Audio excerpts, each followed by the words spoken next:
Want smart analysis of the most important news in your inbox every weekday along with other global reads, interesting ideas and opinions to know? Sign up for the Today's WorldView newsletter. For the considerable segment of humanity that cares, we've entered the business stage of the World Cup in Russia.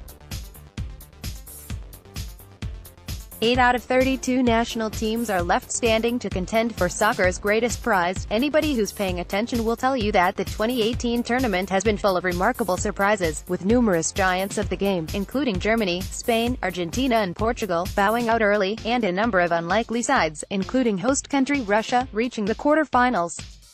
Cynicism about the Kremlin's propaganda and fears over racist hooliganism shrouded this year's tournament before it began. But that has been dispelled over the past few weeks by the thrilling clashes, historic upsets and scenes of World Cup-inspired joy from around the world. Long after we forget about Mexico's second-round defeat to Brazil, we'll remember the incredible footage of Mexican fans in Russia and at home lofting any Korean they encountered into the air in celebration of a separate South Korean win that secured Mexico passage from the first round. Mexican fans celebrate with the South Korean in Madrid on June 27, 2018, after South Korea defeated Germany, enabling Mexico to advance to the next round. Andrea Comas, AP, Russians of all stripes, including prominent opponents of President Vladimir Putin, were jubilant when their team unexpectedly defeated Spain Sunday. The victory, wrote journalist Julia Iyev for The Washington Post, gave Russians something rather rare, a fleeting national unity around a national victory that is untainted by politics, unalloyed with factionalism and unspoilable with allegations of subterfuge. No one celebrated like this when Russia crushed the competition in the medal race at the Sochi Olympics in 2014, a victory of which it was later stripped amid allegations of systemic doping. The World Cup, as I wrote the day the tournament started, is a rare festival of nations, animated by both tribal passions and an unusual, perhaps fleeting, global solidarity. We feel empathy and connection to fans and athletes from faraway climes, exult in their triumphs and wallow in their pain. The tournament also offers a reminder every 4 years of both the importance of inclusion and the animosities stoked within multicultural societies. Among the remaining favorites in the World Cup are the multi-ethnic squads of France and Belgium, teeming with talent pulled from poorer suburbs populated by immigrants and minorities.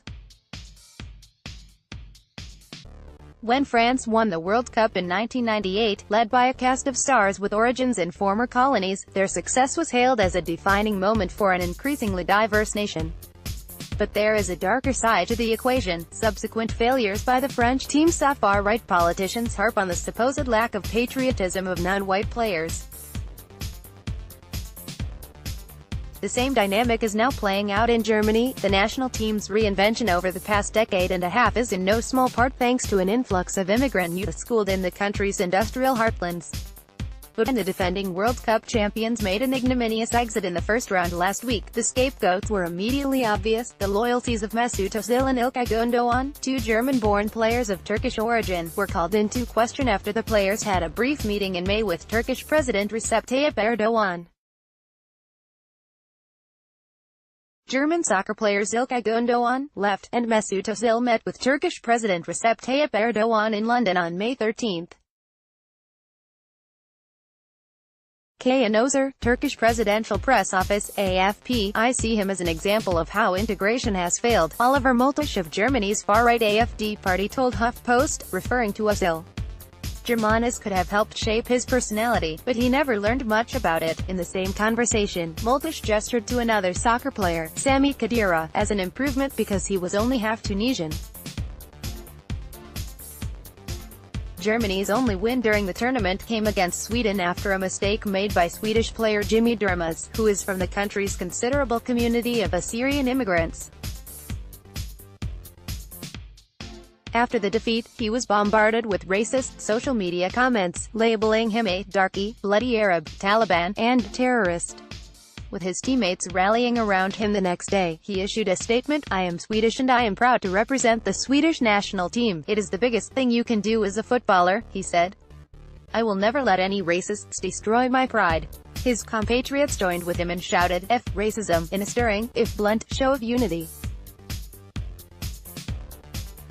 Beyond the tensions within countries, the World Cup also offers an arena for national grievances. The most politically fraught moment so far in this tournament involved a match between Switzerland and Serbia.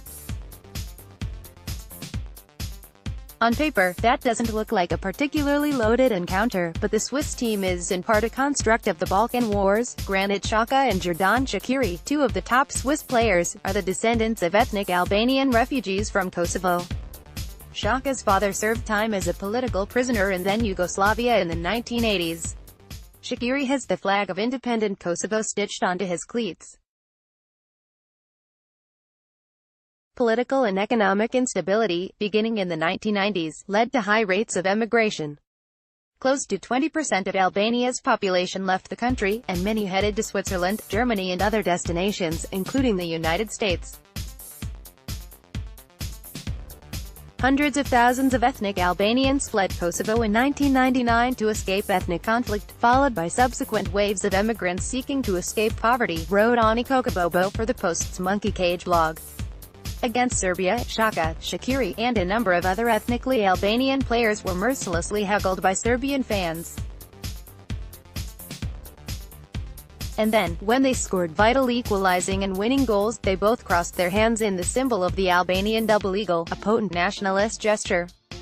For those abroad, like Xhaka and Shaqiri, who face cultural loss in the process of integration in adopted countries, the eagle often remains the only visible trace of their Albanian identity. Kokobobo added.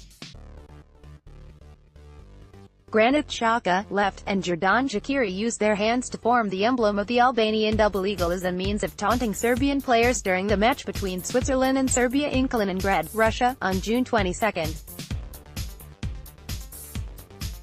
Laurent Gillier and EPAFA. Their gestures, though, sparked controversy and earned a sanction from FIFA, soccer's governing body, which plays an awkward role trying to keep politics out of a sport inextricably tied up with political passions. Xhaka, Shaqiri and Switzerland's World Cup ended on Tuesday to defeat against Dermaza's Sweden.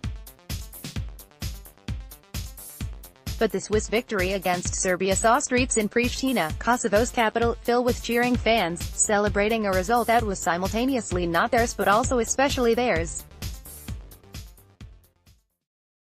And that is the strange magic of the World Cup. There may be only 8 countries left, but billions of people remain captivated by the glory and tragedy of a tournament that holds a mirror up to the world, for good and for bad, and shows us new ways to belong. Want smart analysis of the most important news in your inbox every weekday along with other global reads, interesting ideas and opinions to know? Sign up for the Today's WorldView newsletter.